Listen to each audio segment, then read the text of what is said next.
Well, I'm very out of practice podcasting. This was way too long of a break. I was kind of busy, kind of distracted with jobs and life, but I wanted to bring someone back on that it's really easy for me to talk to every time Dave Mays is here. We have a great conversation, and I knew we would this time, so thanks for coming back, Dave. Hey, thanks for having me. I'm in my new festive mode here. We just put all the holiday decorations up, so Awesome. real excited. Yeah, it's that time of year. We just did too. And I mean, there's been so much that happened since the last episode came out. And I mean, I guess I've just been tweeting through it because I haven't recorded a podcast, but like, this has been a busy fall. I mean, every fall is busy, but maybe this one's a little like crazier in terms of tech. So I missed some of the biggest, most significant announcements. Didn't get to talk about them. So hopefully we can catch up with some of them now. Sure. Others I think are like too fast of news stories to even really keep track of. So I feel like the best example of that is is the Twitter story that is ongoing and Oh my goodness. so moving so fast that it's kind of impossible to talk about. I've heard a few other podcasts I listen to try to talk about what's happening at Twitter right now. And the thing is, even if they release the podcast the next day, it's already out of date. So you and I both enjoy Twitter. We both use it a lot. So I don't know. I feel like I have to acknowledge that things are definitely crazy over there. And Yeah. I don't know in which way they'll be crazy by the time people hear this, but Well, I think generally it's yeah, you're right. It's crazy. It's been one of the most entertaining months that I can remember being on the internet with an app specifically. I don't even know what else to compare it to because I don't think anything like this has ever really happened for an individual person to purchase an entire social network and just do all these crazy things. It's been entertaining to say the least because every day something new happens. In fact, you and I are both now finally verified. yeah, finally, after all this time. I guess, I don't know where it is right now. I think the only things worth talking about is a little bit of how we got to this point. The only things I could say is that there's a lot of people that are for obvious reasons, completely focused only on that, a lot of people lost their jobs, which is really awful. Like I really do feel bad for anyone that goes through that. Like losing your job is insanely stressful, and really can like get to the, heart of somebody's identity. But at the same time, Twitter has been a mess for so long. Verification never made sense. It was always arbitrary. So many people that it would make complete sense to be verified were not. And I really did find like a lot of the, first of all, what has happened up to this point doesn't make any sense either. What all the changes Elon's done have led to bigger messes of different shapes. But also in the past, as he was announcing like, oh, it's going to be $8 and everybody gets a check mark. The most angry people about it, almost every post I saw about it, were from people that were currently verified. And I think if you're not like both of us, I think are at an area where it's like, it totally makes sense for just being a public figure. I want to have some control over my identity on the internet, and verification shouldn't be a status symbol of your level of success. Or I also don't think it should be a symbol of your truth-telling ability or your honesty, because it just isn't that. And I think some people interpret it that way, that it's like, oh, anybody with a verified badge is held to a higher standard, because that's just not what it means. It means your identity is verified. You have to back up what you say by confirming you're that person. And I think anybody that wants to kind of play in the public sphere should all have to, commit to whether they are who they say they are or not. And I still think with that, there's room for anonymous accounts. Like obviously corporate accounts don't need to have a person behind it. But there's also meme accounts that can become like significant in culture, and verifying that there is an understanding of who's behind that account is a helpful thing to know, regardless if they are, a traditional news source or from a bigger media company or whatever. There's a million reasons to just confirm that whoever is behind this post is a real human. And so I hope we move towards a version of that. So far, we haven't really. We're just charging people, but... Yeah, it was surprising to me how easy it was. You just you just sign up for Blue and pay $8. But I have two accounts that I wanted to get verified. I have my podcast account, GH Pod, as well, that I wanted to verify. And so after I verified my personal account, Dave Mays, I just went over and it gave me an error. And then that night when they unleashed the verification thing with Twitter Blue, Elon did, what's it called? The Twitter Spaces. He did a Twitter space. It was like an hour space, and things have changed a lot, even just in the week and a half since then. But but he mentioned that it's not simply just the $8 to help mitigate the bot situation. It's the fact that you only get one verification per iPhone, and it's only on iPhones too, by the way. I don't think they have this on Android yet. So it's only through Apple's, their own subscription, which is odd that he did that, right, because Apple takes 30% of that $8. But it's only on iOS devices. And so he said, if a government agency was making millions of bots previously by just building some sort of code to build it, now you would not only have to pay $8 for each verification, but you'd literally have to have 1 million iPhones to do it. So right, it's an interesting idea. I actually hadn't heard that. I think it's also, they need some sort of verification with the human element, which is what it was in the past, but it was only for like celebrities. And, I tried multiple times to do it. And even when I was working for Indie Mogul, a channel with over 1 million subscribers, I thought, this is my opportunity. And even though I worked for a channel with 1 million subscribers, because I didn't have my name in like 2 news articles, like on traditional like Wall Street Journal or CNN or whatever, like then I wasn't verified. That's what we need more media coverage of you, is what they said. And it's like, well, I don't understand. So part of the way that the way you just phrased everything comes down to the root of some of the problems here, that like you were saying that you applied for verification. I don't know if they're calling it verification, because there is no verification happening of much. Like you're saying, like verifying that somebody has a credit card and somebody has an iPhone. Are you talking about now with the Blue? Right. Yeah, the way it is right I was now. referring to pre-Blue. Oh, yeah. No, but that's what I'm saying now. So you're just saying that we're both verified. Like both of us have Twitter Blue, but still not verified. So it just means that we paid. By the way, and I did already cancel mine. I was like, I don't know. $8 well, I was already paying for it, so I liked the undo and the bookmarks. I did and canceled it before as well. I didn't keep keeping it in between. I've had it and canceled it repeatedly, because it is quite a bit of money, and I don't know. I would definitely invest in it if it ties into some kind of like actual valid verification. So I don't know. I'm open to the idea, but I don't want to. I'd rather keep all my streaming services. I'm sure you're familiar with Colin and Samir. They have a great podcast and show and a newsletter called the Published Press. And they asked on Twitter, what do you think they should be doing with Twitter Blue? And I just replied with podcasting and like a Patreon model.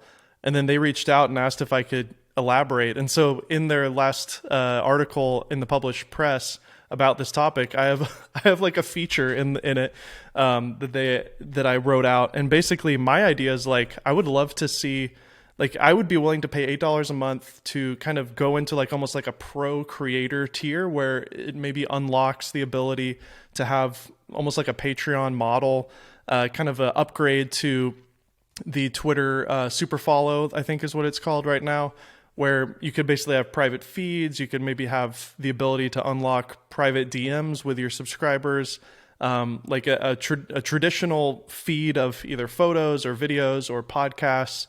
I know Elon talks about, wanting Twitter to kind of do everything. And so maybe that's his, direction that he's headed. Right I would now, pay for that. Yeah. Wouldn't that be cool? That'd be cool. The truth is zoom out from all this situation. I love Twitter. I've always loved it because the pressure to create on it is so low. There's no punishment for having a bad tweet. So it's almost a great place as a creator, as a video creator, and even on Instagram, it's a great place to demo ideas. So I'll just say something, for example, the other day I said Sony cameras aren't sexy. And I had that thought the other day, and I was like, I bet this will get people worked up. And sure enough, it did. And I was like, okay, this will work on Instagram. So I literally just screenshotted that tweet and made it a reel. And it was interesting. The audience on Instagram all agreed with me. I didn't have anybody really fight me on it. But then on Twitter, it was like this big battle. And I'm, by the way, like, obviously cameras are inanimate objects. Like, I'm not, I'm not objectifying a camera. But I will say objectively, I would love to see all camera companies make little niche cameras, just like Fuji or Leica or Hasselblad, because it would just be awesome to have like a little daily carry camera that's beautiful that I actually like to wear around my neck from Sony. Well, right now, Leica is the only option. That's on my list of topics from today. So we'll definitely talk about, cause I've kind of found a carry around camera that like that I've really been enjoying. But I do the same thing, sort of test drive ideas on Twitter, and then they can later end up in YouTube videos. That happens all the time. So I don't want it to go away. I like it. It's a great social media app, and the conversations we have are great. I've made a lot of friends on it. So I think overall it's one of my favorite social networks, even though it's one of the smaller ones. I think MKBHD really wrapped it up well in his video. He basically said the user base is like lower than Snapchat, but for some reason the kind of influence that Twitter has is really great. And I think it's just because a lot of egotistical people use it and they talk to each other.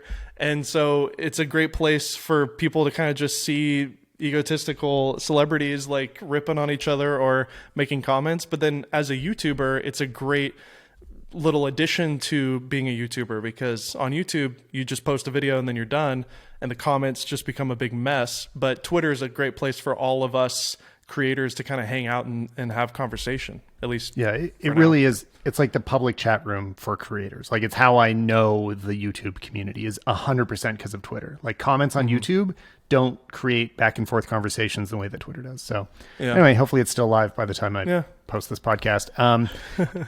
We definitely need to talk about the iPhone 14 a little bit, because I just haven't done an episode since it came out, which is like my biggest videos of the year. Did you pick one up? Sorry.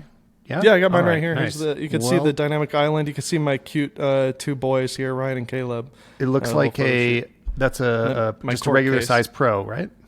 Yeah, I went down to a Pro this year. I've been a Pro Max user since that came out. I felt like they were getting heavier every year, and it started to become one of my favorite shows, and it's one of our mutual favorite shows, Accidental Tech Podcast. One of my favorite little quirks with one of the hosts, Marco, is he always talks about how phones like jangle around in his pocket. And he says, like, every time I put my phone in my shorts, it just like flaps around and hits my leg too much. I always think about that. It's like the heavier these things get, the more they flop around in your pants. And I absolutely make pants decisions based on what's in my pocket. I mean, first of all, I don't wear anything with like a drawstring or that's like held by elastic is like a no-go for me. I have some I would like wear around the house maybe, but even then, I'm constantly annoyed that there's this downward pressure from all the heavy crap I have.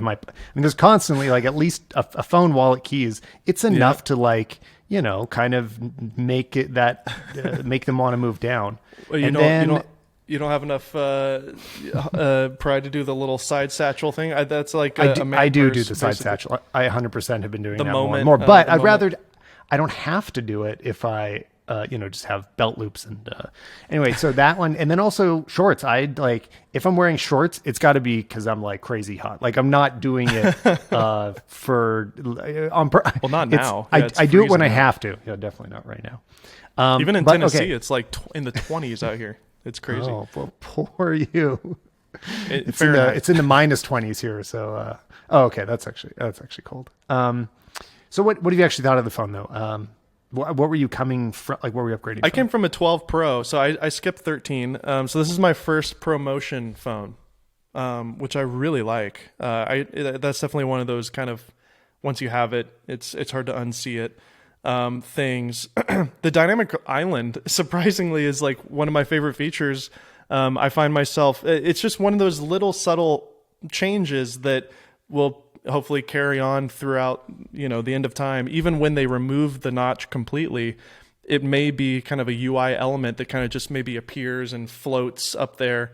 It's a brilliant kind of leaning into a downside situation. However, I do have just a jet black wallpaper to hide it when I'm on my home screen.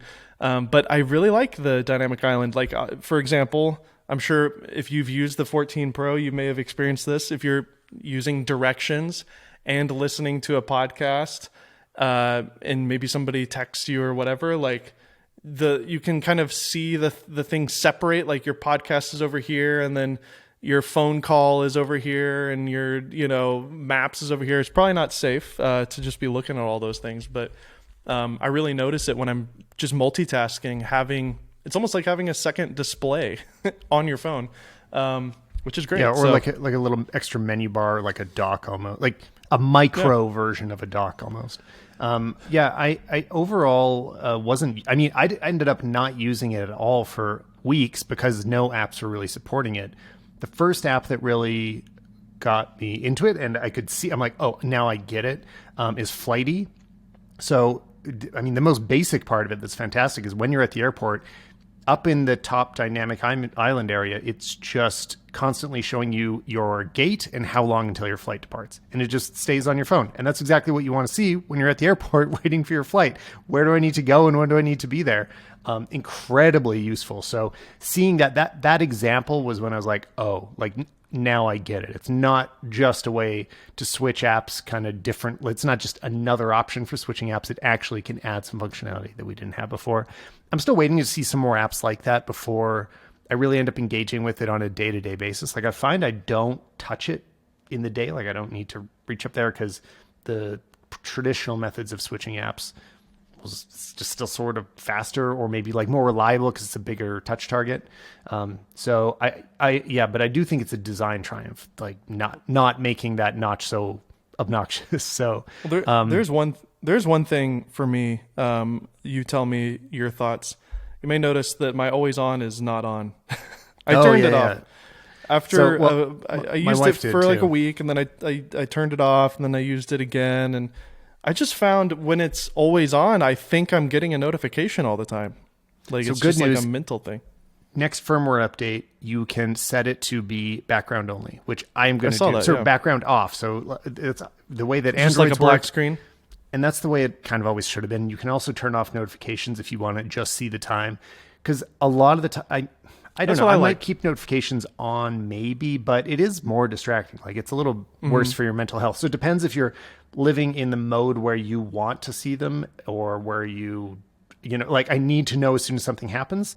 Like when I'm sitting at my desk and my phone is off to the side, I do want every notification to be visible right away. That is helpful. Yeah. But when I'm spending time with friends or family, I don't want to be glancing at my phone, which I am doing more right now. So I think that you'll be able to customize those hopefully it's not just in the focus modes, but in the different like background. What are they called? I saw that. When you that's press gonna be and nice. Hold. Yeah. I mean, I definitely think that's the right upgrade. But camera stuff, I mean, that's that's why we all really buy phones. Yes. Very good. Do you like notice that it's bigger and better on a daily basis? No, I really don't. It still looks like an iPhone to me, but in those use cases where I switch to 48 megapixels, or is that what it is? 48? Something like that. Yeah. I've done a couple of landscapes in just everyday life scenarios where it's like, this is a beautiful kind of scene here. I'm going to switch to 48 and just get a nice shot. It is pretty mind-blowing how sharp it is. I take a lot of pictures in this house of my children. I'm a father of two, so the majority of my photos and videos are of the kids. The photos to me look very similar to 13, but I've noticed a big difference in the video quality for sure. It's cleaner, much cleaner, a little bit more depth of field. I really like the video, but I'm probably not the right guy to talk to about the camera because I really carry my camera everywhere. Like I use my C70 as my video camera for my kids. So we'll go to the park and I'll have my C70. And then I have my Olympus camera as my stills camera. So the iPhone for me is for social media posting and like intentional iPhone only shooting for that iPhone aesthetic. And then for like actually taking real photos that I care about, I just use a real camera. But so yeah, what do you think? Yeah, I mean, well, what you said about depth of field is absolutely the case. It is noticeably blurrier in the background, which there is a downside of that, that the close focus point has moved much further away, so it's kicking into macro mode more often. And that's an actual I've downside. noticed that. I've noticed that 1X lens, I mean, I'm sure they want it to be closer too, but like it's a trade-off of having gotten that bigger sensor. We are not able to get as close in it. I don't like it. Like that really does drive me crazy. And I would rather not worry about the depth of field and go back to that. Do you notice the 24 millimeter over the 28? I do. And now I'm pretty convinced that is the right move, especially because when we're doing, especially jobs, we just did a pretty big job that involved a lot of reels. So we're shooting reels for a company. They're going to use it in their marketing. So it needs to look like an iPhone, but be professional. Like we can't compromise on quality. We can't screw anything up. And that 24 lets just gives so much more room for cropping, right? Like basically, I think a lot of the stuff that gets posted ends up being like the 26 it used to be. Maybe it's even down to 28 sometimes. Like we're punching in, but that's because shots need to be straightened. They need to match a previous shot. But there's room to move things around because we're always recomposing. So that little bit of extra width has really been helpful for that ability to basically make adjustments in post, which I'm doing all the time. Another thing, but I would say overall, I do generally agree that in the end, it does still look like an iPhone. We didn't jump over a hurdle as this sensor got bigger and it's like, oh, now it looks like a normal camera. You definitely won't mistake it for a regular camera. It looks like an iPhone. The biggest improvement, I think, is on the self-facing camera. Like there are some tests that I did with it now. where, and just the overall quality too. Like there's sometimes when I looked at the side-by-sides of the previous ones, like this isn't even close. Like the 14 is destroying the image quality of the others, both in terms of dynamic range and what people's faces render like and sharpness and noise, everything. So, I had a few like creators. We were on a press trip where a bunch of other creators were there when I had first gotten the iPhone, and everyone was like, "Well, like, should I upgrade?" Anybody that creates as their job, like if you use your phone to make stuff, yes, 100%. Normal, casual people that like don't, they're just screwing around. I always say like 2 years is an often upgrade cycle. If you're into it, 2 years. If you don't really care about your phone, 3 or 4 years is fine. That's my parents. Totally, yeah. I mean, most people don't need to do even 2 years is pretty often. Yeah, I did two. I did 2 years this last time. I went from the 12 to the 14. I liked it. It was good because it did give me more of a feeling of an upgrade because I gained the ProMotion. Even though ProMotion came out last year, for me it was the first time I experienced it. So that that was cool. I will say I personally, I view it. I really now have a relationship with my iPhone as a work tool. If you didn't notice with the way that I use it, I don't see it as a home documentation tool as much as I used to, because I don't know. It's just something clicked for me last year. I was like, my children are literally 2 years old and 4 years old, these beautiful little babies. And I only have 2 years to capture this moment. And then they're going to be little children. And then same for that too. And it's like, I'm literally standing here with this iPhone in my hand, and like 10 feet away from me is my $5,000 cinema setup. And it's like, I know it's big and clunky, but like might as well use it. And totally. No, especially my Olympus camera, it's not that big, so.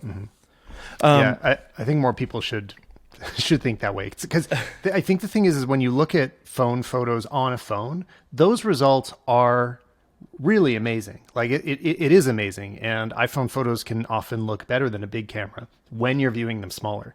As soon as you print them, as soon as you look at them on a larger screen, you realize like, oh, now I can really see where that data went. Even with the 40 megapixel sensor, there's a difference. It's not the same thing. So I totally agree. Like if these photos matter to you, just use the bigger camera. You'll thank yourself later. And if you don't mind, I wanted to mention this phone here that I'm holding in my hand. This is called the Light Phone. The Light Phone 2. Yeah. This phone has really helped with my relationship with the phone because I found myself, I have an addictive personality. I found myself, again, in relation to being a father and a husband, as soon as I was done with work, even though the phone was in my pocket or even if I was using a focus mode or whatever, it's just a habit that we all, I think, have fallen into with smartphones where any type of little lull in our life, at least for me, I have this urge to fill it with mindless scrolling. And I found myself sitting at the dinner table, and maybe we were all having a conversation and we're having a family moment, but then maybe, my wife gets up to go, grab some more food or whatever. And like in that like 30-second period of her getting up to go to the kitchen and then coming back, I'm on my phone. And it's just like, I'm not even really aware of it. And so I picked this thing up, this light phone. It only does phone calls. It only does texting, and it's really rudimentary and it's really slow. It's an e-paper display, so it does not refresh, and it's black and white. So this is all intentional. It's intentionally simple. I have phone, alarm, calculator, directions, notes. I don't even have music or podcasts on here really. But think you it can also get looks podcasts. nice too. I think it looks cool. It does look cool. It's minimalist. This little nub that's on the bottom, if you're watching the video, is actually a magnetic, almost like a MagSafe adapter that I put in here because it is USB micro, the old like Android plug, which I hate. So I just bought this little adapter so that way, I just set it on my bedside and it just snaps in with the magnet, and that solved my problem with that.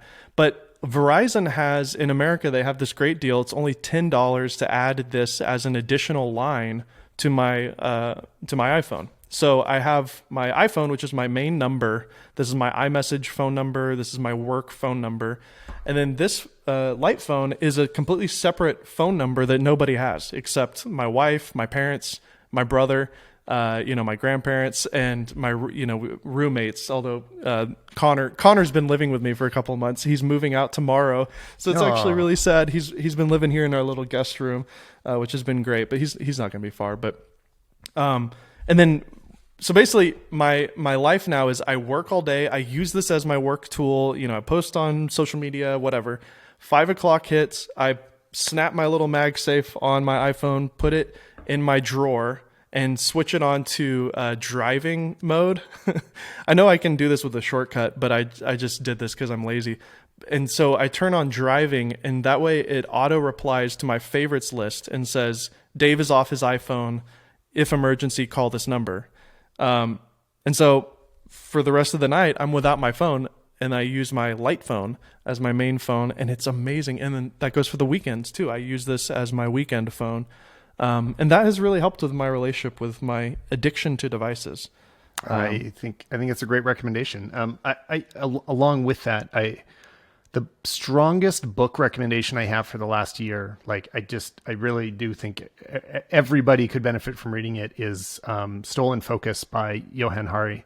And it's the story of this. Like, how did we end up in this place where it is actually physically challenging for us to not pick up our phone in those little in-between moments, and what are the effects on us and society of that addiction? And yeah, I 100% think it's worth everybody thinking about that more and more, because it's a real addiction. It has real effects on people's lives. It's not just kids that get addicted. It's the parents and it's the grandparents. And, we are all in this position. And, just in case you're interested in the book as well, I think another thing I'll check that out that he's arguing for in it that I think is worth talking about is that there's also just some structural changes to how these websites like Twitter are run in a way that promotes adversarial conversations. It's not about that they choose a side and that they want to be part of the debate. It's more that the structure of them creates incentives for people to engage in destructive behavior Sony and cameras addictive aren't behavior. Sony cameras aren't sexy. Exactly. Yeah. You're right. Yeah, I mean, as you're saying that, I'm convicted of that. It's like I was like, oh, this is a good tweet because it'll get people talking. And it's like, is that really the most creative and best thing to do? I'm just having a little bit of fun, honestly. If I were at a party, I would say the same thing. But 100%, you're going to get more engagement if the tweet is, Canon cameras suck. more people will respond to that than if you just say like, I like my new C70, or, you know, I mean, exactly. the negativity totally works. Yeah.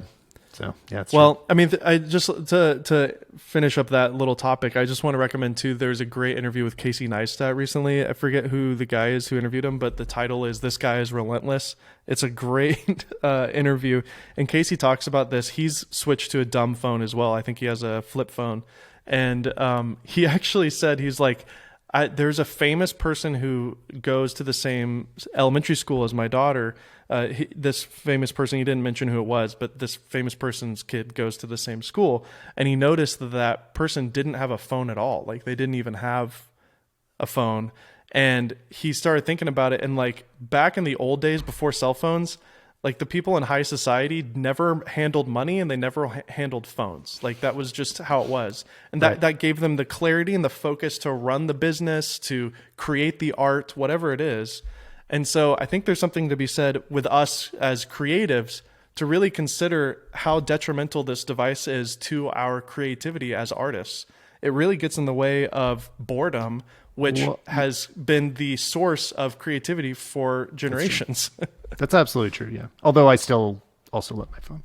But yeah, I mean, but also we get inspired by it too, right? 100%. Yeah. Going to argue for both sides of it. And just that, you know, we got to like find our balance. And find our balance. Yeah, totally. Absolutely. The other things I wanted to touch on, just since I don't know, next time we'll talk about the iPhone, is no, I don't need to, there's some updates coming soon, like the satellite SOS was just released recently, so that is now out and working. I did set off crash detection once, and I have a reel about it and like a TikTok, and I just never kind of finished editing it, so I never posted it, but I just should post it. We were like driving through sand dunes in the desert, oh wow! and so just like kind of like off-roading, yeah. So I can 100% see how it thought so, because we are in a car, we're driving really aggressively, and we like go down and hit a dip in a steep corner, and it shakes in just the right way. It's like, oh, were you in a crash? And it's pretty easy for me to dismiss it, but. Yeah, I'd rather it get it wrong than miss it when it's needed. Yeah, right. Yeah, totally. So I don't know. It was interesting. I know they were going to make some updates because they had some false positives with roller coasters as amusement park rides. Yeah, I think it's interesting. John Siracusa in the latest episode of ATP mentioned it. He's like, I don't know how they're going to solve that problem, because it is doing the right thing. It's flipping. It's going like high G-force. Yeah, totally. Like this should not happen.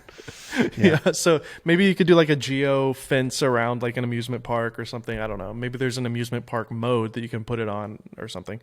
But I actually did consider it specifically as just a husband. You know, my wife drives around in the minivan with the kids by herself all the time. And so honestly, just as, you know, a family man, I was like, this is literally like a life-saving potential tool that I like. Apple totally got me with the marketing on that, because if there's just if it's able to call 911 like even 30 seconds before she would have by herself, like that could be life or death situation. So I think this is wonderful, and I know it's a great marketing ploy, but honestly, I want to just believe that morally speaking, they're doing really good stuff, and I can't wait for next year, probably WWDC, or at least next iPhone release. They're going to like share the stats and have those like commercials with a voiceover telling some sort of story about how the iPhone saved their life. I'm sure it's going to happen. You know, the summary is that we are in the state of incremental updates. It's not going to be insanely new every year. So if one of the features speaks to you, good time to upgrade. Or if it's been a few years, you're going to love the upgrade. But you definitely don't need to be doing it every single year. So yep. The other obsession I've had for months now and haven't talked about at all, because it's challenging. It's such a big topic that I want to say the right thing about it. I want to have useful ideas as soon as I jump into it, but I don't know if I have anything to add to the conversation. But it's AI art and generative art. And well, it's pretty easy to be a master. That's part of the weird thing. So I don't even know where to start with it. It's probably not worth going too deep on it, but I've been playing around a lot with, first of all, the practical stuff that I've been doing. I kind of got them all, especially Mid-Journey is absolutely my favorite. Like, Is that hands the down. Discord one? Yeah, exactly. And the one that Oh I wow. post the most often on Twitter, that's all coming from Midjourney.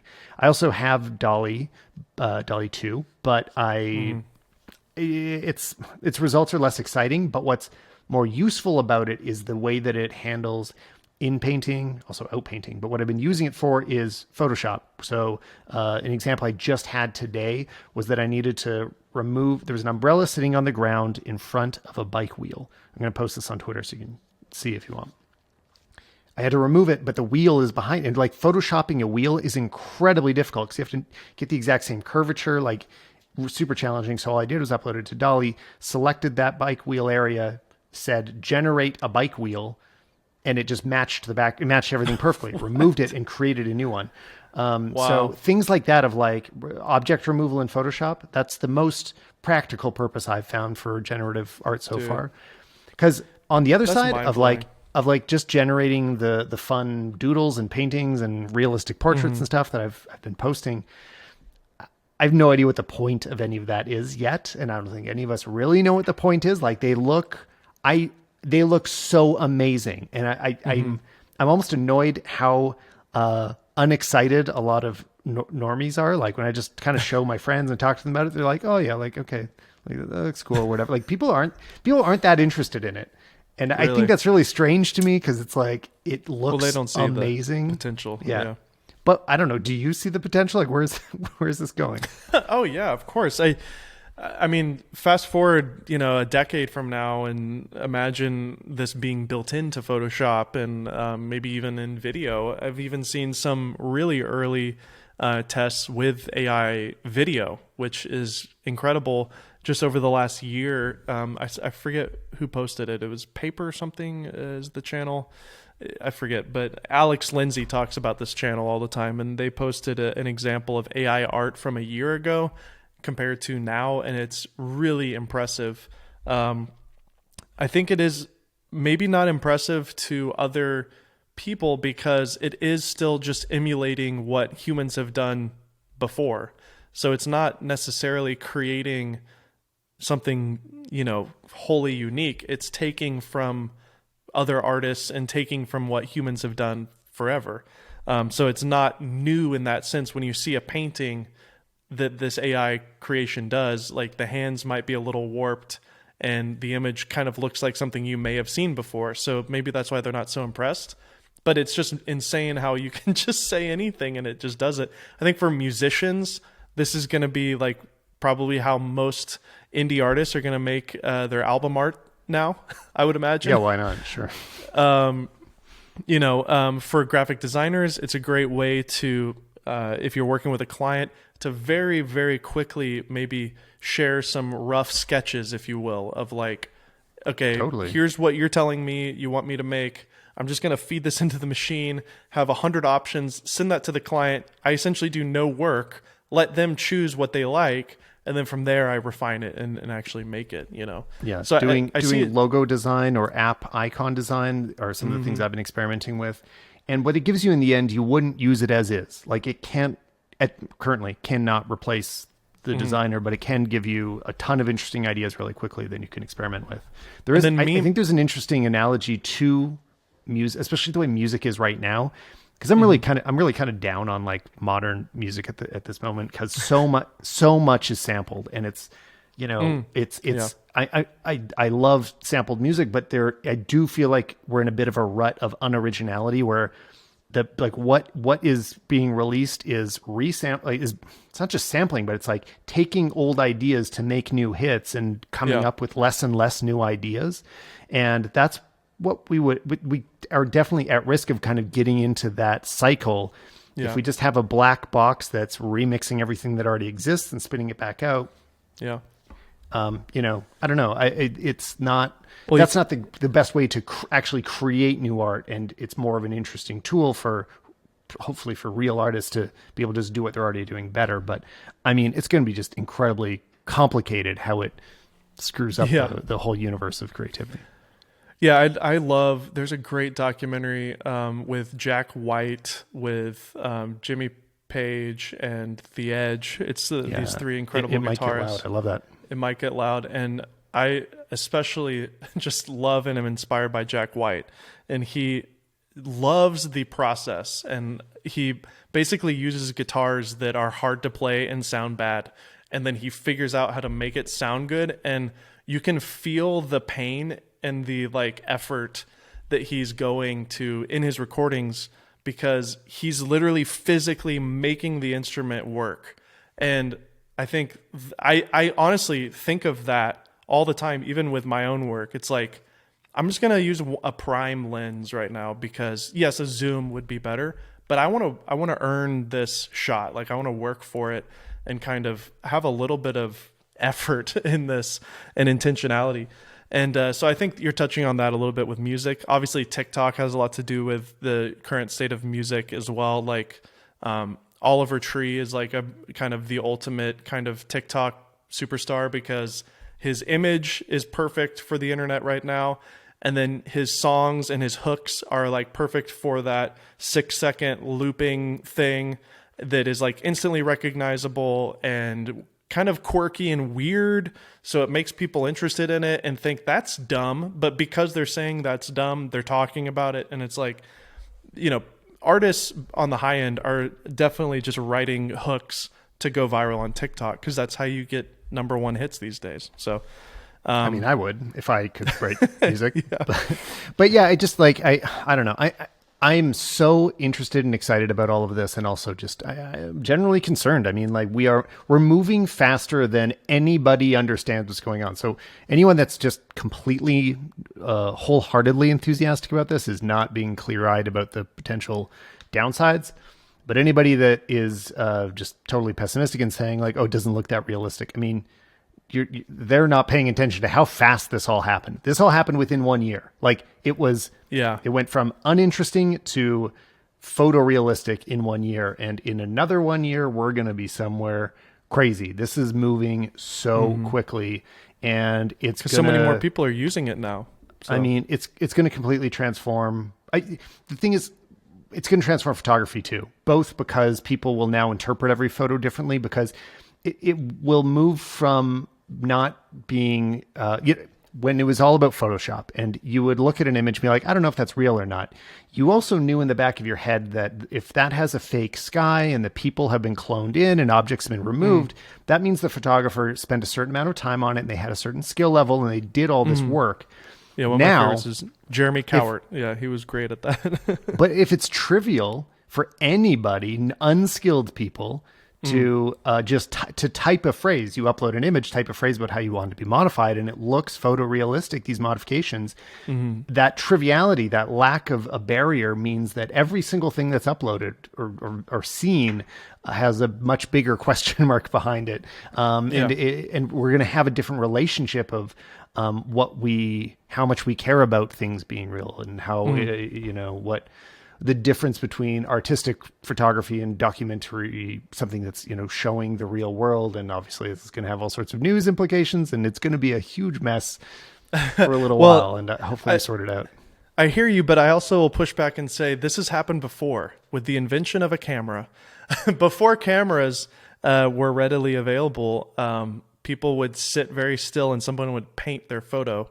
And it was an extremely skillful art to create a photoreal painting. Obviously, if you ever went to an art class, you know how incredibly difficult it is to oil paint. And some of the greatest Renaissance, painters were insanely skilled. Now I can, use my iPhone 14 and take a picture.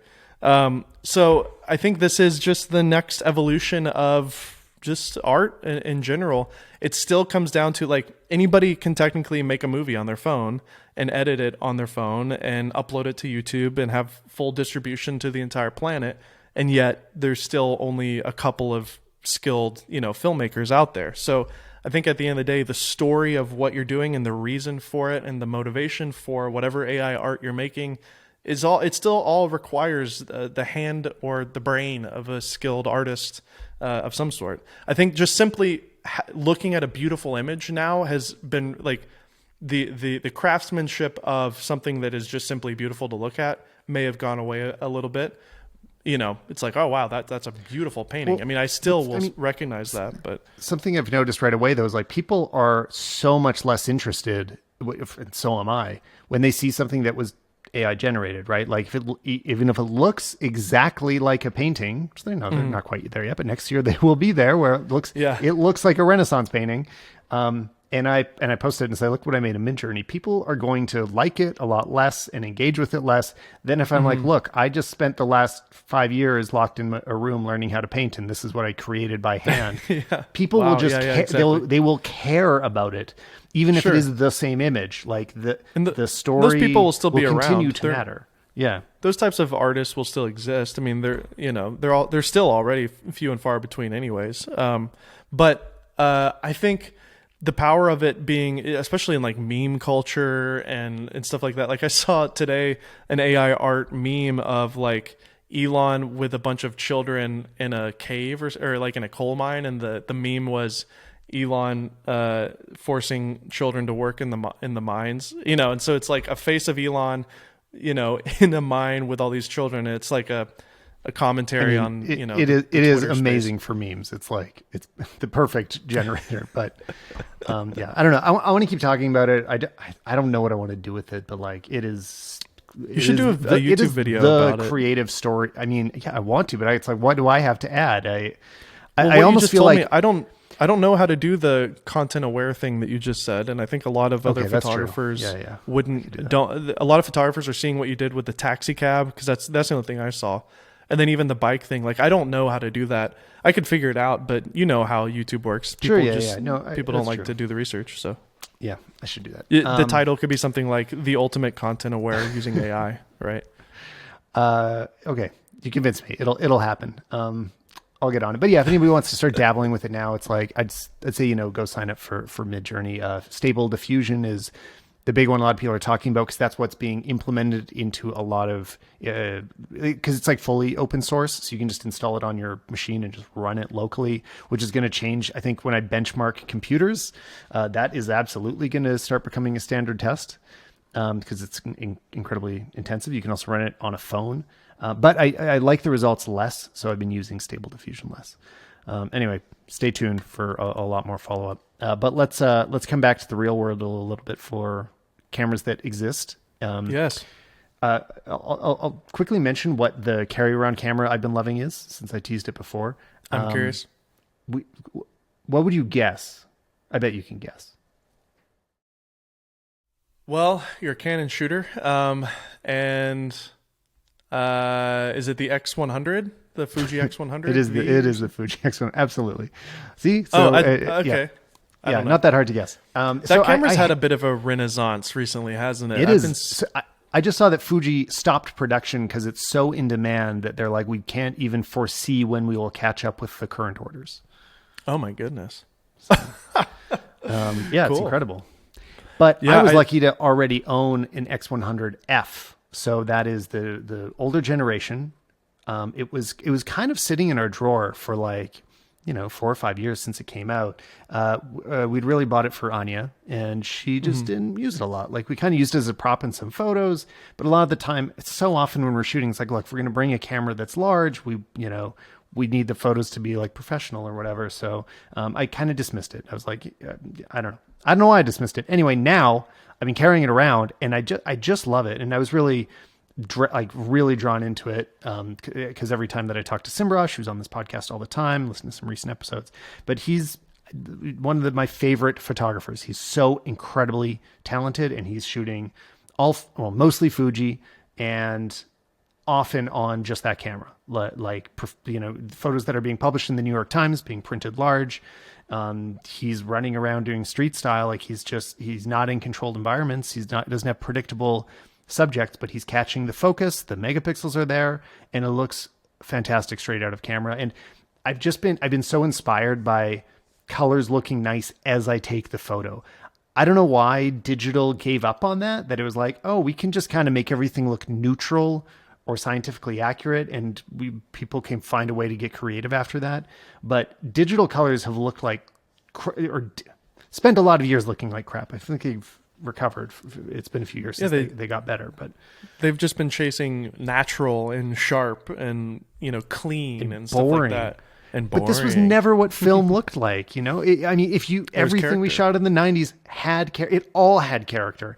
And where were those film scientists when the digital stuff was being created? Like, why weren't they involved in those conversations of like, oh, you know what? If you push your greens in this direction, Some of them were. In fact, the first Canon, you know, the original 5D kind of has a cult following because the original 5D, we're talking about the 5D Mark I, was the first full frame camera from Canon that was digital. It did have a little bit more of that, you know, the dynamic range wasn't as good, so they just kind of leaned into the fact that it was a little bit crunchier, and so it had a more filmic tone to it. Same for the Leica M8, the first Leica, which is technically the first mirrorless camera ever made. The M8 had a CCD sensor designed by Kodak, and they worked in partnership with Kodak to create the sensor. And same thing with that. They emulated film digitally, but over time, the technology just kind of started going further and further, and it was just like, okay, well, let's just add more dynamic range, more low light, clean up the shadows, like, you know, make it look more natural, blah, blah, blah. And then obviously Sony enters the market, and for several years the colors were just awful, but now it's, you know, I think they've completely solved it. I 100% understand what you're saying with those stories, and like I hadn't heard those. That's super interesting to hear about. But I will say that if I look at any of those images, or I even look at the Fujis that I'm excited about right now, I mean, the gap between that and the colors that come out of film, or the colors that come out of a great Lightroom preset or a great Capture One preset, I mean, they don't look like film. Like, I'm about to say how much I like them, but it is just like there's a huge difference. You know what I mean? Like Portra 400, Kodak Gold 400 look so radically different from anything that comes straight out of a camera. Yeah. The thing that is getting closest though is Fuji. So anyway, let's get on to the Well, it's that X-Trans, the X-Trans sensor. If you look into the science of it, the way that I don't know the science of it. the way that they design, and we're going all the way back to the original X100, which I think was the first camera they made, if not the X Pro one being the first. But the traditional way that the RGB colors are laid out is more of in a pattern of just like red, green, blue, and so on. Well, they kind of like almost randomized it. So it's like when you look at the color pattern on the X-Trans, which is, I believe it is still made by Sony, but it's a completely unique sensor to Fuji. It's kind of like a mix mash of the RGB. And so it's like, it's not technically perfectly accurate, but somehow it just adds this sense of mojo to it. Plus Fuji's own, you know, history with film stock and just having a deep understanding of film stock. It's just really interesting, and they really are one of a kind. I don't know if you want to get into XH2S, but I just used it yesterday for the first time, so I do have thoughts on that. 100%. So I mean, I just sent back my review unit of the XH2, which I'm not going to post a YouTube review if anybody's hoping for it. So this episode is all you're really going to get. But the XH2S is much more exciting, which is why I'm not reviewing the XH2. Here's my whole XH2 review. If you're in the Fuji ecosystem and you need the megapixels, then of course, like you know who you are, and there's a good reason to get it. Anybody who is not already in that ecosystem, I would absolutely be looking at the H2S. It is much more interesting. It does more. It's overall a better camera. So that's like where the attention for me should be. So it's like, if you're Fuji, you need the megapixels, you know you need that. If you're Fuji curious, which is sort of where I'm standing right now, the S is way more compelling. Yes, I totally agree. I haven't had any time with the XH2 to comment on it. I've used the XT4 and the XT3 extensively. I owned the XT1 and the XT2. I never owned a Pro, and I never owned an X100, though I've reviewed the X100 F and the S. I don't know. I don't remember. So I am familiar with Fuji quite a bit, and I've always lusted after like a real cinema hybrid from Fuji because of the film simulations. And every review I've done, even with the X-T4, which I think was probably one of their better cameras for video for a while, even with that, it just missed the mark a little bit. Like it was just like, this is great, but you know, the this thing just it's not perfect. It's great, but I would never choose it over the other options out there. It's like, Exactly. oh, if you already have this camera, the video stuff is great, but it would never drive you to choosing the X-T4 as your primary video camera. Exactly. It almost felt like, and I knew a couple of photographers who used X Pro cameras primarily as wedding shooters, and even they told me, and I'm talking about people who shoot weddings every weekend. They were like, yeah, these are great, but it still sort of feels like a toy compared to my old Canons. You know, Canon cameras are just tanks, and Nikon cameras are tanks. Like just traditional, good old fashioned, boring workhorse cameras. And I feel like the XH2S is their final step into like, okay, now we're pretty dang serious. It's real like, now. Yeah, this is real.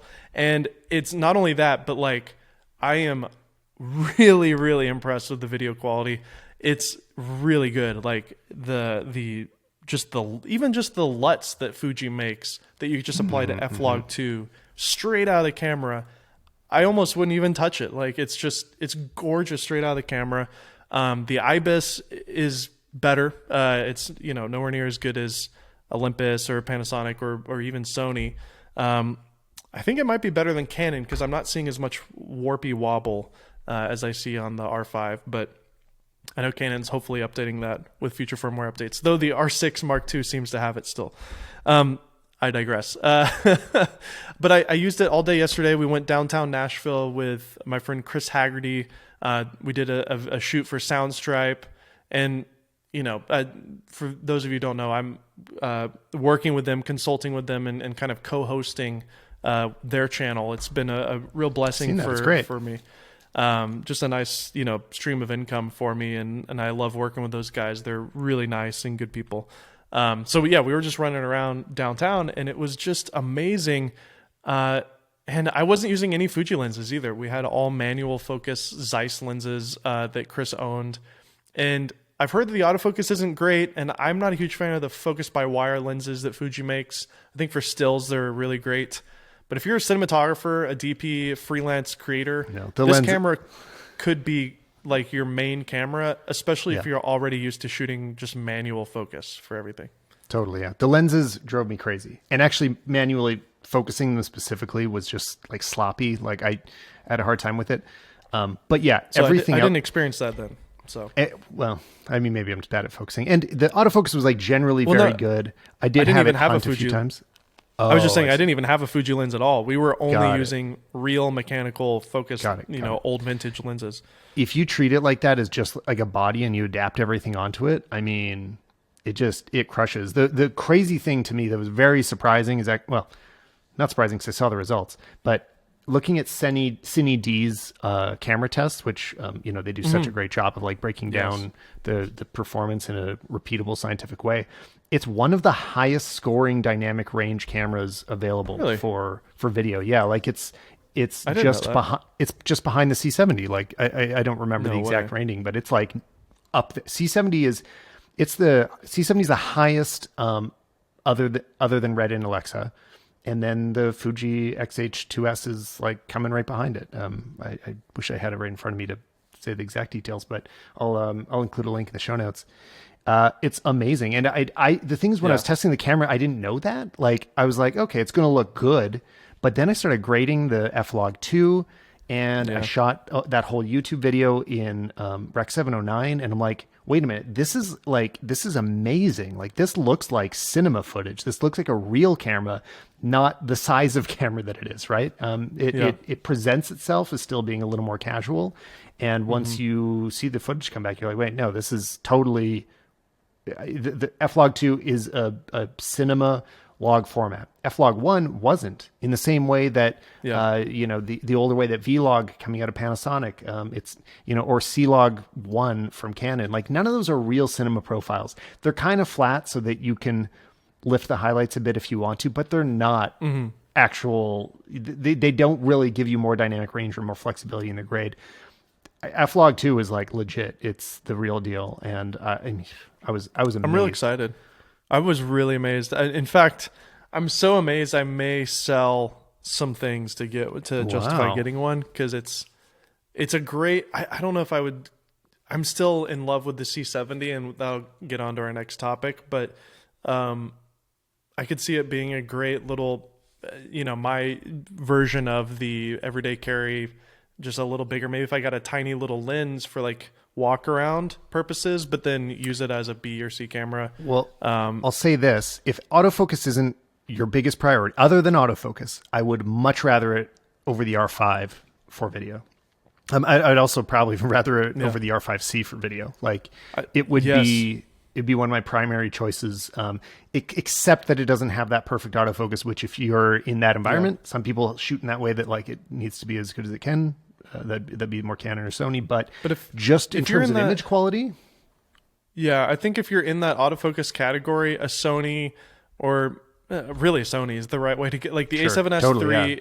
The A7S III is the YouTuber camera. Like you and I are fighting that, but like the A7S III is kind of the perfect, all around. Although I didn't write this down. I forgot, but I did get the hands on with the A7R5 too. I went to that Sony event, so I should remind me of that in 5 minutes. We'll come back around. But the new AI autofocus, and it ties in the AI autofocus. Pretty cool.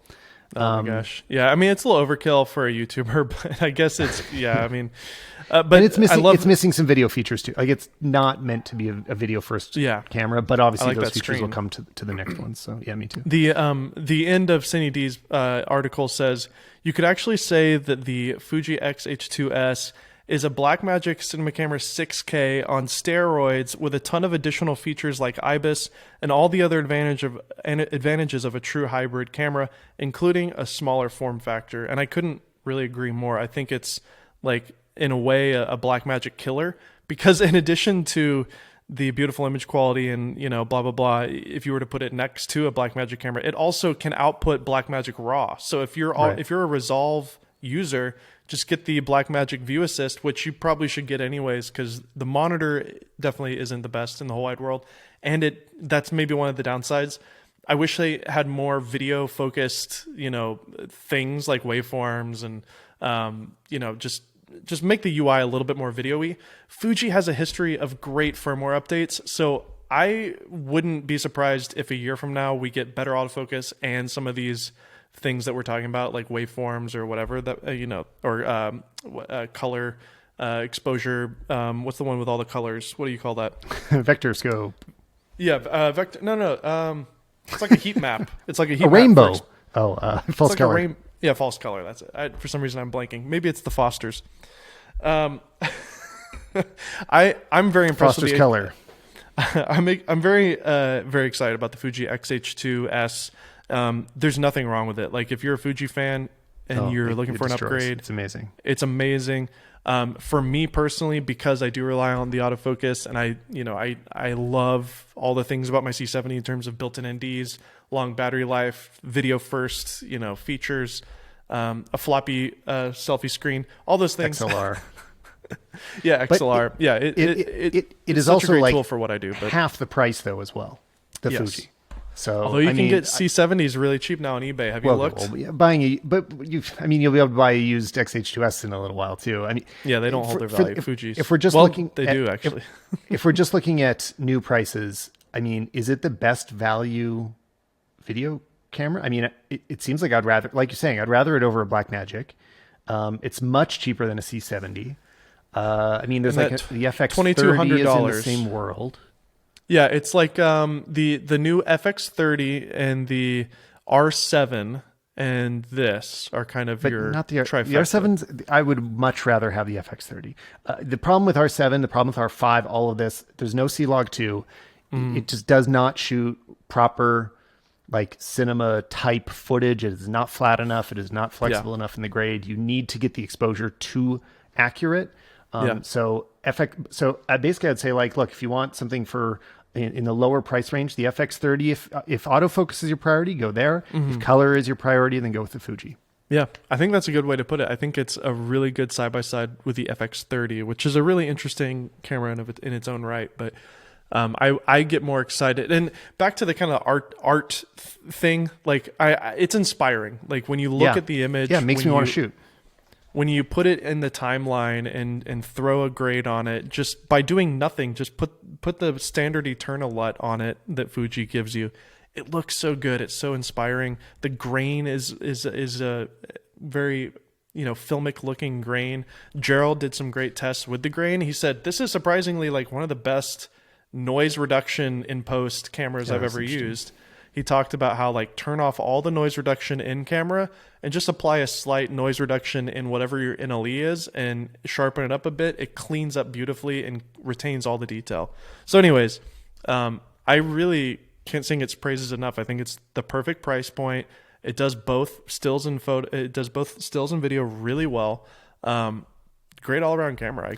I got to talk about the film emulations for video a little more too. So on the XH2, I was just posting some direct to Instagram. Like we were in New York. I was just kind of shooting random scenes, uploading it straight to my phone from Wi-Fi and just posting it to Instagram. And I got so many comments. People were like, is this a movie? Is this from a movie? I'm like, no, it's just like straight out of the camera. I did nothing to this. And I was thinking it looks like a movie too. It looks so cinematic, and it's so inspiring to shoot like that. Like it's so much more exciting than, it's kind of flat right now. It's got a LUT on it. You have to imagine what it's really going to look like. I mean, no, it just like, it looks great right away. So if you're doing anything where you don't want to color grade, I would so choose it right now. It's like, it's so much more beautiful than what comes out of most other cameras. Unless you want something like crazy neutral. I mean, Canon's neutral colors might be a little more, I don't know, of a safe bet. But my cousins that I work with, Amy and Jordan Demos, they're well-known kind of wedding photographers, and they have this really bright, airy kind of aesthetic, and it's just so Canon. Like their whole image is like just perfect skin tones, very bright, kind of light feeling images. I don't know if you could get that with the Fuji. The Fuji has such a kind of mojo and vibe to it. It's like a vibey filmic kind of thing. And so, yeah, I mean, just depending on kind of your tone, it's just like choosing film stock. In a way, you choose the sensor that best suits your kind of needs, I guess. I have a small tip right now, something I just I don't know how I missed this earlier, but in Lightroom, when I import my Canon files, instead of using Adobe standard color, because that's the default profile that it assigns, I started using Canon Faithful, and it just looks so much better. Oh, Faithful. It like looks like, it's kind of like filtered in a nice, like it has that it's got vibes all of a sudden. It looks, like something. It was like a game changer. This was just 2 days ago I noticed it. That's awesome, dude. Yeah, Faithful's an old faithful for me. I used to use that all the time when I shot weddings on the 7D. That was our main thing as well. And it does. Faithful on Canon cameras is this weird graded look to it. It's kind of like got a bluish in the, like a blue purpley kind of in the shadows thing to it, and it kind of pulls the highlights down. I found it. Yeah, it does bring the highlights down. But what I didn't like is it does push the skin a little pink, and I've been having to like remove some magenta, or like I'll probably create my just own white balance custom. shift it. Sure, but I mean, I had always been doing the Adobe standard because my main philosophy behind color correcting raw photos is I'm like, just get it accurate first, just make it look neutrally correct, then after apply your look. Because if you put a heavy grade on an image before you start photoshopping, you can't walk it back, right? You can't change your mind later once it's a PSD. So in the raw moment, extract all your dynamic range, use the latitude the best you can, get an accurate white balance, and then get creative to the PSD. But this, I don't know. I've just been really happy with that little adjustment that I made. I've been using a gray card now for smart. almost everything. It's been really great. The C70 has a dedicated button for it, so I use it all the time, and that helps. And Fuji actually has a great system for custom white balance. So I don't want to forget before we move on from Fuji. The feature that I just miss so much on every other camera now that is Open Gate. I mean, being able to shoot. I don't know if they call it Open Gate. Do they on there? I know Panasonic has a very weird name for it. But no, I think they just call it 3x2. It's just the best. Like it is the best. I want to shoot everything. Everything needs this. But this is why. I've been using the GH6 as my overhead camera for everything right now. Like, oh, cool. Fortunately, I've been able to keep the review unit longer, so I'm nice putting it to use. But it's I'm way a big better fan of that than camera. when I put my R5 up there the other day, which I did, I had so many shots at the end that were out of frame because like I would just move to. I should have framed it wider. If I Sure. shot in 8K, made it wider, it becomes the equivalent. But when you have basically a square sensor, I'm constantly like just recomposing to keep my hands in the center of the frame. It's shooting 6.2. I don't remember the number, but it's Yeah, like 6.2K. yeah, tons of pixels to crop in on. Like Totally. this is on the GH6, by the way. But yeah, I mean, same thing goes for the Fuji. Having that. Yeah, sorry. I mean, same principles, right? Like just having a taller format that you're not going to use that top and bottom is the best for a million reasons. GH6 takes it even further than the XH2S because the XH2S is a 3x2 sensor size, whereas the GH6 is a true 4x3. And the reason that's important is, number one, all of us hipsters can just shoot that and deliver in that, and it has the old-fashioned 4x3 aspect ratio, which is fun and vibey in its own way. But then for anamorphic shooting, that is the standard for 2x anamorphic. So I wish that Fuji went a little further with it and gave us a 4x3. That would have been even better. Or even give me a cropped anamorphic, like a true 2x anamorphic. That'd be nice. I didn't do any anamorphic tests on the Fuji, on the Fuji. I think that would probably look really great because it's a Super 35 sensor. Yeah. So you could put any anamorphic on there and it'd look incredible. I would rather shoot GH6 anamorphic. is 5.7K, by the way. Or 5.8K in the open gate mode. I'd rather be shooting anamorphic on the Fuji than on my C70 because of that format. Or maybe, yeah, okay. I'll keep it. Or the GH6, but then you've got to then I would want a bit of I use those Vazen lenses, the micro four thirds ones, but when you don't have as much blur, the anamorphic loses a bit of its sex appeal. So you own those? No, I just borrowed them when I reviewed it. Oh, cool. Yeah, those Vazens are pretty cool. I think open gate may be one of those things that it's almost like a trend, it's like the new thing. It has to be everywhere. It's the best. But it needs to be the next thing. I want to see that on everything. Because these hybrid cameras they're literally just cropping the sensor. So any hybrid camera with enough processing should be able to do this. So that means maybe in the past, users just didn't know that this was a thing that we wanted or needed, especially because vertical shooting wasn't as much of a thing. Red for a long time essentially did this with the 2:1 aspect ratio. I remember Red released a big paper on why all their cameras natively shoot 2:1. And they're like, because you can crop for 235 really easily. You can go to 16:9 really easily and not lose as much. It's the same philosophy of basically, you have frame markers. That's old. That's old Red. Well, because Red Epic. I'd actually bring that. So I've been so Red obsessed lately, and I don't even want to get into whether or not I'm actually going to buy one because I was Red obsessed around this time last year. But it was because of the S35 V Raptor being announced, which is $5,000 less expensive than the V Raptor. Only difference is that it's Super 35, but has all the same features. So you can still shoot 8K, 120 frames per second. I could put the focal reducer from the C70 on there and it could act like a full frame. I mean, I'm so in love with it. But the thing I do, since I've never owned a Red, I look at them like, why is the ratio so wide? I mean, same with the Komodo, it's Komodo 17:9. I'm just don't more, cinema focused people want a taller aspect ratio?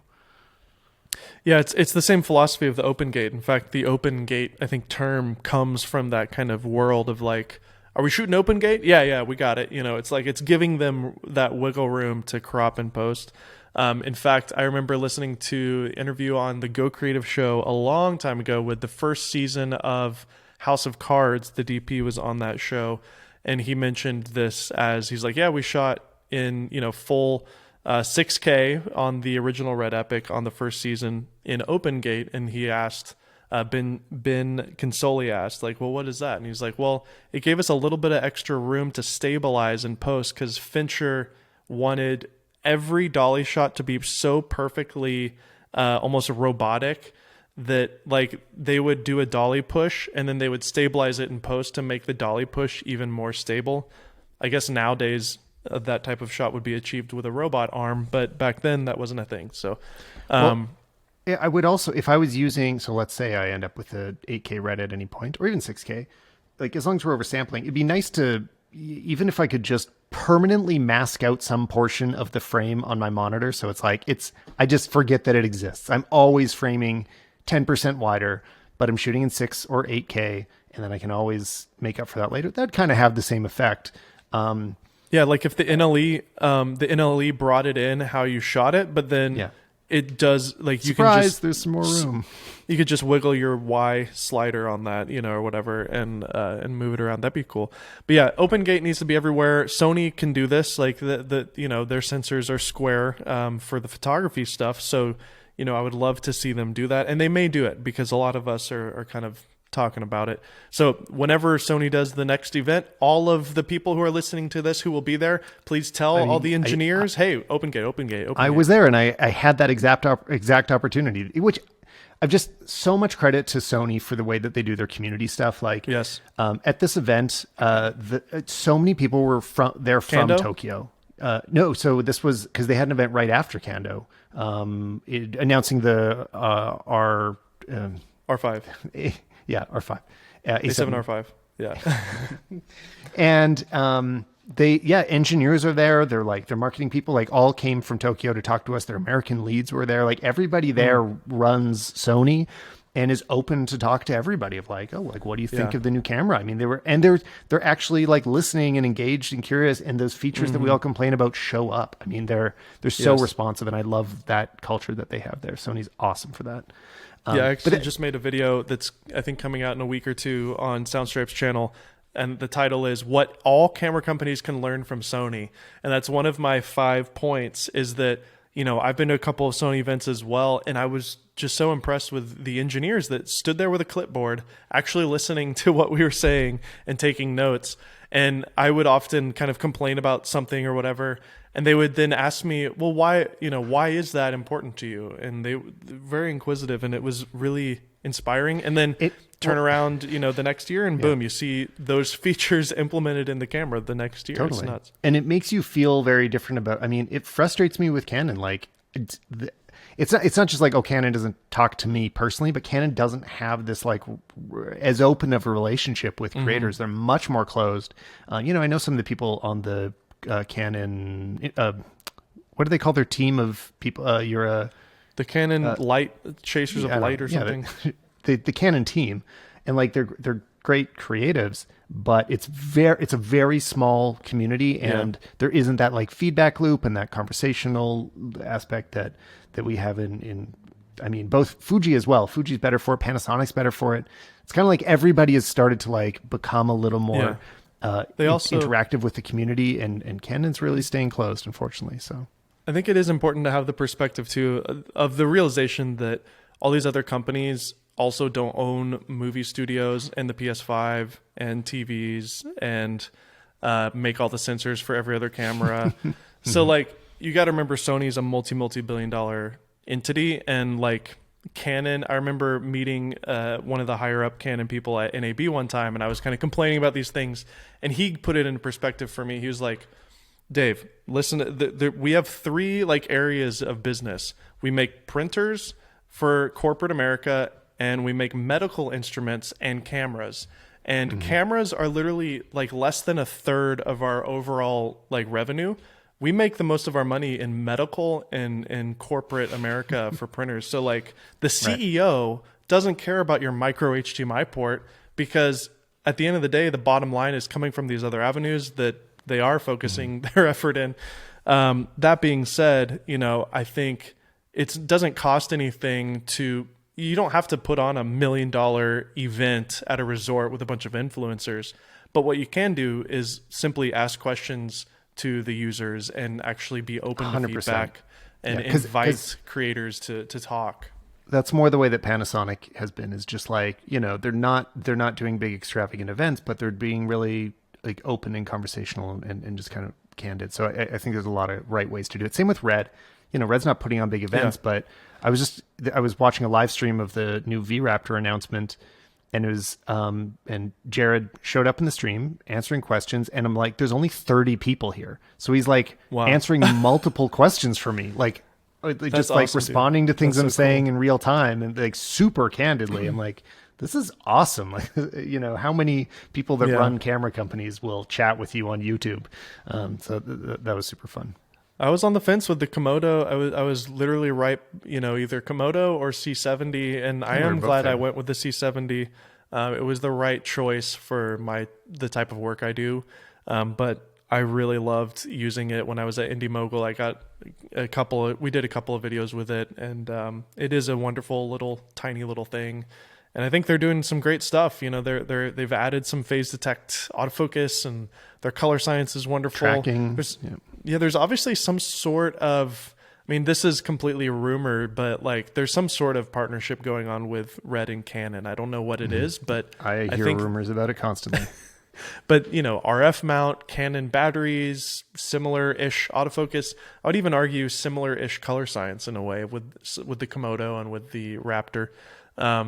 So my good friend Brandon Washington owns the Raptor, and he owns like the R5 and all that. And he said it's great because being a Canon shooter for the normal stuff, he just has all RF lenses. He just pops them off, puts them on the Red, to go shoot his high-end production stuff. He's like, it's a great system. It's like his Reds are kind of the cinema cameras. I'm not helping you right now saying all this. Yeah, no, that And sounds then great. his I watched every photography video stuff. Brandon made lately. He's in a lot of my YouTube history right You now. should have him on next to talk about yeah, Red. Yeah, totally. No, it's great talk. I got to talk him to it NAB as well, so that was awesome. And yeah, here's one thing I think Red really got right that everybody else I think got wrong and still is doing wrong, is that they provided the steps for the color pipeline to everyone. So if you don't know what you're doing, if you have never shot anything before, you could download your R3D files, bring them into your NLE, and just follow the steps, click the right buttons, and it looks amazing. It looks like Red footage.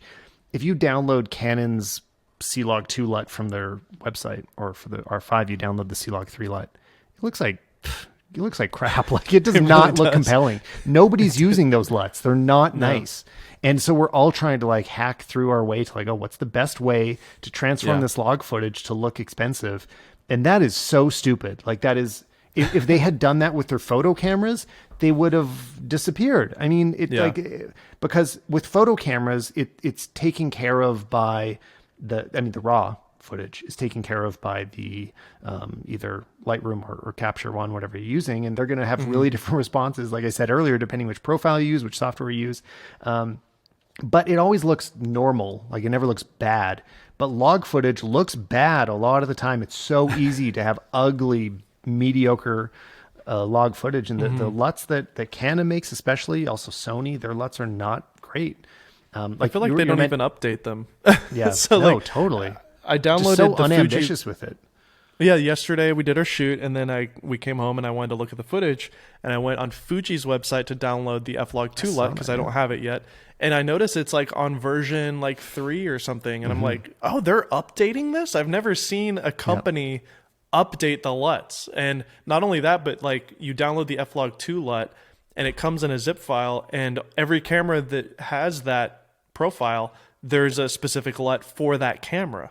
So yeah, they did it really well. I love it. And it's all in a It's really package. good. So like once you download it, you're organized for any other Fujis you use. Before we move on, I wanted to mention before that I did have an issue actually, with the XH2. Some of my footage shot in 4K in F-Log 1 at ISO, most of it was between ISO 500 and 800, not high, was crazy noisy. And I don't know what I did.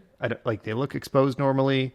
I slapped the LUT on and like it looks normal, but there's insane amounts of noise. So I just want to like disclose that I did have a weirdness issue with maybe that's just the F-Log 1 thing, or who knows. I was primarily shooting the ProRes 6.2K, F-Log 2, and disclaimer, those files are massive. It was 250 gigs of storage for one shoot. Tons of flexibility. Like, you can set that data rate really wherever you want, in a way that you don't have that flexibility on Canon. If you're on an Apple Silicon, if you're on Apple Silicon, there's no downside to shooting Yeah. H.265, which is what I do on my C70. And before we move off of LUTs, because I'm not you, I will go ahead and say it.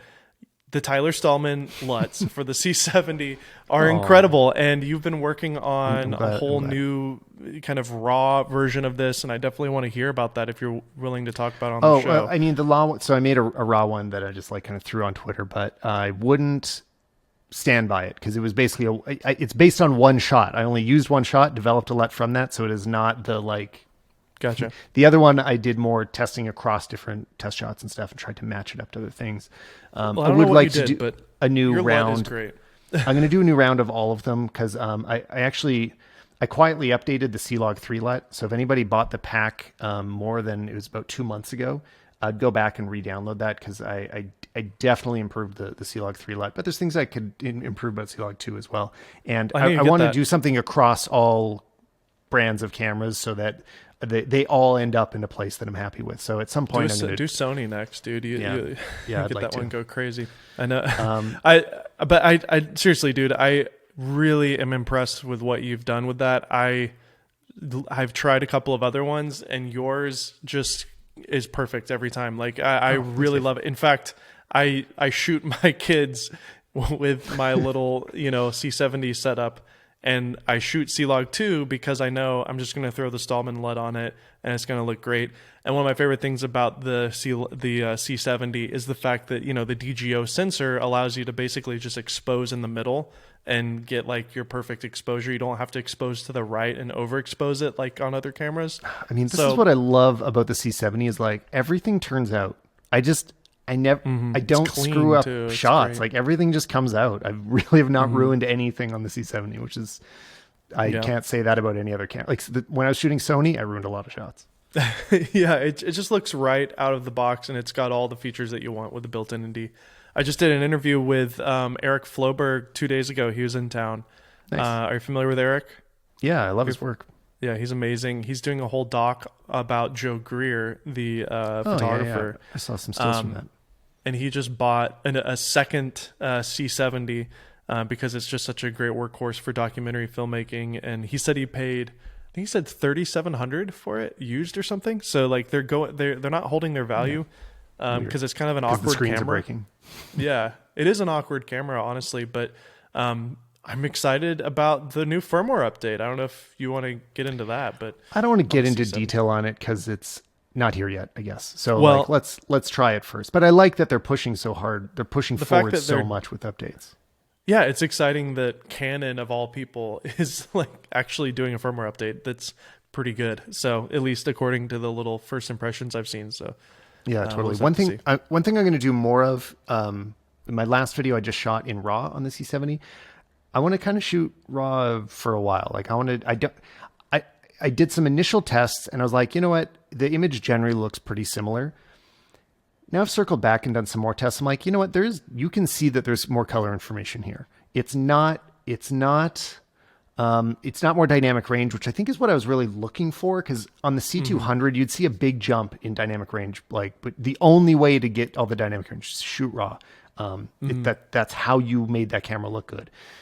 I was expecting similar results. I was like, if the C70 looks good in 10-bit, imagine what it's going to look like in 12-bit. I did it, and it looked pretty similar. So I was like, I left it alone because I'm like, I'll save the file space. Doing a few more tests, like the color is more. There's more of it to work with, as it should be. So I'm gonna report back on how that turns out. But part of that was also thinking about. I'm like, well, if I do end up pulling the trigger on a red ever, I need to be comfortable with a workflow where I'm able to use that amount of data and keep up with it. So that's what was holding me back. I didn't want to fill that many cards. But red has great compression. Yeah, that's true. But the LT is actually, it's pretty good on the C70. It's much better than it was on the C200. Yeah. It's way better than the R5.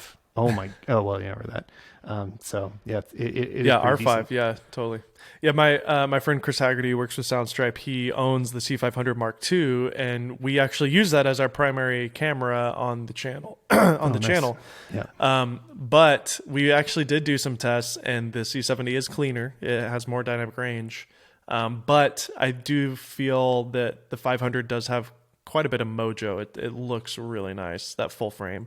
But yeah, the raw on it, there's nowhere near as much granularity as the C70. So all around, C70 is great, and it's got SD cards, and my laptop has an SD card slot, which is great. I know. I love the SD cards. Okay, I am looking at my C70 right now, and I actually got 8 minutes of battery. I don't know how I didn't prepare more, so we'll kind of have to wrap it up. But there's one last thing I wanted to throw in here that I don't know when I'm going to I won't make a video about this. Maybe it may not get featured for a while, so I just want to mention it. Is that I got the new small rig VLOC. I think they're called Micro is the format, which is the same thing that like the V-Raptor is using. So it's a smaller VLOC, but weirdly the same amount of power. So I don't know if anybody's watching the video version, like what I'm holding in my hand is only the size of my hand, and it's 99 kilowatt hours. And there's also a smaller one that's 50, and they're really incredibly small. And they have a display with menus that you can like go through and make modifications. They have USB outputs, both USB-C and USB-A, and it can charge over USB-C. So if you don't have your VLOC big charger, which I don't want to travel with, you can just plug it into anything. I mean, this is like, that's a really big advantage, being able to just plug it into your phone charger or your computer charger. Maybe you want a little more output, but it just totally different from what you would need to carry around otherwise, instead of having a brick that's the size of the battery. And obviously it has D-tap out. Like these are and they're designed well. I mean, I don't understand why so few battery brands were like, oh, even though this battery is a third of the camera, let's just let it be completely ugly and just like cover it with like safety warnings and logos and all this junk. But remember the Anton Bauer ones that look like something from Alien or something? I mean, horrible. It's like you build this beautiful rig, but the biggest item on it is an ugly ass battery. Like, I don't know. I don't know why nobody figured it out till now, but GDU makes nice batteries. Now Small Rig makes nice batteries as well. This is cool, the red man. batteries was pretty bad. I haven't really seen this or looked into it. That is fascinating. I mean, just because I've been in this industry for so long, I can't tell you how many like hotel rooms I've stayed at, and we have to whip out the giant like 6 mount VLOC thing, and you plug it in and there's a fan and you're like sleeping and there's all these lights going on because you're in the hotel room. So just having the USB-C to just go straight in like that is wonderful. It's really good. And it gives you like estimates of how much power is left when it's plugged in. It's too bad I didn't put these on the back of my camera before I started recording. But anyway, that's a big recommendation. I'm really happy about it. That's cool. Well, man. before I get suddenly cut off, thanks for coming, Dave. Speaking of Twitter, where can people find you? At Dave Mays on Twitter, at DMays on Instagram. I recently changed it because I got that one. But cool. Yeah. And then YouTube channel, Dave Mays, my main channel, D Mays Films. Be on the lookout. I got a lot of content coming out. It's been several months of work. I've been working on a big project for about 4 months. So you'll see that. I saw a preview. I know it's going to be good. And then we're shooting. I lived inside my drone for 24 hours next week. And then I traveled across the world without a smartphone in December. So big plans. I'm trying to get into more just storytelling. It doesn't have to necessarily be filmmaker related. Kind of a Matt Diavella meets Eric, I guess, or Ryan Trahan. So I've always seen myself more as an entertainer than just a filmmaker. But I still love filmmaking. Obviously, we just talked about gear for 2 hours. So I'm trying to figure out how to marry those two things. It's going to be probably a lot of floundering around here as I figure this out, but I'm willing to do it for the next 2 to 3 years and try to figure something out here to just do bigger and more interesting stories that excite me. So, well, I know it's going to be good because it's already good what you're doing now.